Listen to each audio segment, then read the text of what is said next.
Halo semuanya, selamat datang di video functions, di mana kita akan coba mengeksplor tentang function ya, di dalam bahasa pemrograman Python. Nah, jadi pertama, apa sih itu function?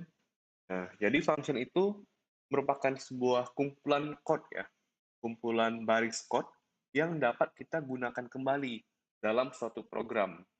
Nah, contoh-contoh function yang udah kalian pakai itu seperti len untuk mencari panjang ya, ada print, dan ada type untuk mengecek tipe data dari sebuah variabel.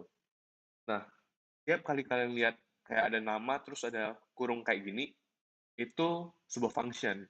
Oke? Dan function-function ini, itu tuh ibaratnya udah disediain oleh si Python-nya. Makanya kita sebut sebagai built-in function. Oke? Udah disediain, bukan kita yang buat sendiri. Gitu. Kan misalnya learn kita nggak buat manual ya, tapi udah disediain. Itu namanya built-in function. Nah, analoginya gini, misalnya kita ingin membuat sebuah burger gitu ya.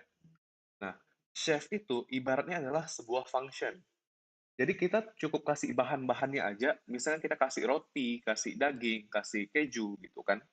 Nah, kita kasih ke kokinya, dan kokinya akan menghasilkan atau mereturn burger ini gitu kan. Nah, jadi kita bisa ibaratkan hasil jadinya itu kita sebut sebagai return value atau apa yang dihasilkan oleh function-nya. Koki ini adalah function itu sendiri dan kita hanya cukup memberikan bahan-bahannya gitu. Oke. Contohnya kalau di learn ya, learn kan mencari panjang dari sebuah list atau sebuah panjang string gitu kan. Nah, string yang kita berikan ke si learn ini itu bahannya. Oke. Learn ini adalah kokinya, adalah function-nya. Nilai return-nya atau panjang dari string-nya itu merupakan return value-nya, oke? Atau hasil dari si kokinya ini, gitu. Oke? Nah, jadi ada beberapa function syntax ya. Jadi ada function name, itu nama dari function-nya, misalnya learn, print, dan lain-lain. Terus ada argumen, oke? Argumen ini adalah nilai yang diberikan ke function, atau kita sebut sebagai bahan-bahannya tadi ya. Jadi misalnya ada string-nya, ada list-nya, nah itu termasuk argumen. Kayak atau bahan-bahan masakan yang kita akan berikan ke kokinya. Nah, function body itu adalah apa sih yang dilakuin oleh si kokinya sehingga dia bisa menghasilkan return value. Contohnya kalau di analogi koki tadi, jika kita kasih dia burger sama jika kita kasih dia roti ya, roti sama daging. Nah, function body ini mungkin isinya memasak dagingnya. Nah, jadi apa yang dilakuin oleh si kokinya? Apa yang dilakuin oleh si function-nya? Gitu. Dan syntax terakhir adalah return value. Nah, itu ya hasil yang dikembalikan oleh function atau hasil akhirnya. Oke. Jadi kalau di analogi koki tadi artinya ini burgernya ya. Burgernya itu adalah return value-nya. Gitu. Terus mungkin kalian nanya nih, kenapa sih kita perlu pakai function? Nah, kalau kita balik lagi, di sini function itu memungkinkan kumpulan code untuk digunakan kembali. Jadi daripada kita eh, buat panjang-panjang ya, ulang-ulang gitu, copy paste, baris-baris codingannya. Kenapa kita nggak jadikan dia sebuah function? Kayak kayak learn. Learn kan kita nggak perlu manual nih, nggak perlu manual di setiap kita mau cari panjang string kan, kita cukup panggil aja learn gitu. Oke? Nah ini juga sering kita sebut sebagai modularity ya. Nah sekarang kita akan langsung simulasi aja untuk membuat codingan function ya. Jadi codingan function di sini kita bisa pakai yang namanya def, oke? Def ini untuk menandain bahwa oh ini sebuah function loh gitu. Nah, jadi kita tulis def pasti nama functionnya di sini nama functionnya greet ya, oke? Greet terus karena dia sebuah function kita pakai kurung ini ya, oke? Kurung terus titik dua, oke? Kayak di if itu kan if maupun di loop juga ya itu kan pakai titik dua. Nah, terus ingat tab kita print isinya apa nih atau dia mau lakuin apa. Di sini dia print hello stranger gitu. Nah, ini untuk create sebuah function. Oke. Untuk call sebuah function atau memanggil sebuah function itu kayak kalian panggil learn, panggil print. Nah, jadi kalian cukup tulis greet, buka kurung, tutup kurung. Nah, pas kita panggil greet, nanti output-nya ini adalah isi dari function-nya. Oke? Nah, mungkin kalian sekarang nanya nih, kok ini nggak punya return value? Jadi apa yang dihasilkan? Sebuah function itu bisa tidak memiliki return value. Oke?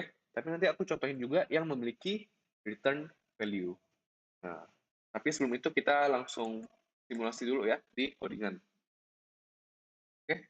Jadi misalnya kita punya dev grid, oke, kita print hello stranger, gitu. Terus di sini mungkin kita panggil functionnya grid. Kita jalankan. Nah, keluar ya outputnya adalah hello stranger. Kalau mau output yang lain bisa nggak? Bisa saja. Misalnya di bawahnya nice to meet you. Kita jalankan lagi. Nah, keluar ya outputnya hello stranger, nice to meet you. Gitu. Nah, kalau kita panggil functionnya 2 kali, ya, jadi printnya muncul 2 kali. Oke. Nah, ini adalah pemanggilan function pertama, ini adalah pemanggilan function kedua, gitu. Oke. Nah, ini contoh function yang sederhana ya. Sekarang kita coba lihat tipe function yang lain. Nah, tadi kalau di grid yang sebelumnya, itu kita kosongin kan isi dari kurung ini. Nah, sebenarnya isi dari kurung ini itu adalah parameternya, oke? Atau bahan masakannya. Nah, jadi kalau di sebelumnya kita nggak kasih dia bahan masakan, sekarang kita kasih nih, bahan masakannya adalah name, oke? Nah, name ini isinya apa nih? Name ini kita bisa specify sendiri. Jadi misalnya aku namain, oh name ini jadi Budi. Atau misalnya namanya Ahmad atau Cecep gitu. Nah, jadi dia akan menyesuaikan si function ini. Jadi dia print hello plus name. Jadi kalau kalian jalankan 3 baris codingan ini, outputnya adalah yang di kanan ini. Jadi dia sesuai ya. Hello Budi, hello Ahmad, hello Cecep. Oke, karena isi dari functionnya adalah hello plus name. Di mana name ini adalah yang kita passing ya. Ini. Ada Budi, Ahmad, Cecep itu name yang kita passing. Oke, kita langsung coba lagi ya. Jadi misalnya di sini ada name, terus misalnya aku mau parameter lain deh. Age misalnya umurnya gitu.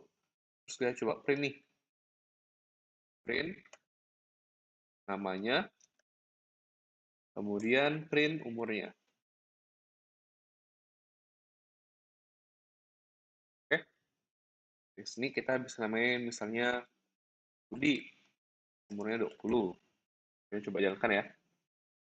Nah, keluar nih, name Budi, age 20. Oke, jadi dia yang kita passing ini, oke, yang kita passing ini kita sebut sebagai argumen. Men Budi, 20. Nah, jadi argumen ini ya bahan masakannya. Ketika argumennya sudah sampai ke functionnya, oke, sudah sampai ke function grid ini, kita sebut sebagai parameter. Jadi parameternya apa aja? Ada name, ada age. Tuh. Oke. Jadi ibaratnya kita assign variable gitu. Kita assign Budi ini ke name, kita assign 20 ini ke age. Oke? Nah, kurang lebih seperti itu. Nah, terus cara lain kita bisa kayak gini juga ya. Jadi kalau ini kan berurut nih, ini name, age, terus ini name, age juga kan. Nah, kalau kita nggak mau berurut itu bisa ya. Jadi kita bisa tulis grid, saya cecep, name ya. Oh, biar aku tukar posisinya, aku tukar aja ya. Jadi adds duluan, itu kita bisa kasih 20, name itu Cecep. Nah, jadi dia bisa kayak gini. Kalau kalian nggak mau terurut, kayak harus sesuai ini, sesuai parameternya, kita bisa specify kita mau assign kemana. Jadi ini, oh aku mau adds-nya 20, name-nya Cecep, itu bisa ya. Oke, nah, name Cecep, adds 20. Tapi kita nggak bisa gini ya, karena nanti dia bakal aneh nih. Kalau misalnya kita 20, Cecep. Oke. Nah, kalau 20 cecep error ya, gara-gara ini kita mencoba string kan nih. Oke, terus name-nya harusnya kan string, kita passing-nya integer. Tuh. Jadi kalau nggak mau terurut, pakai yang custom kayak gini. Oke, jadi kita yang define sendiri. Oke? Nah, di video selanjutnya kita bakal bahas lebih dalam lagi ya mengenai function ini. Oke, sampai jumpa di video selanjutnya.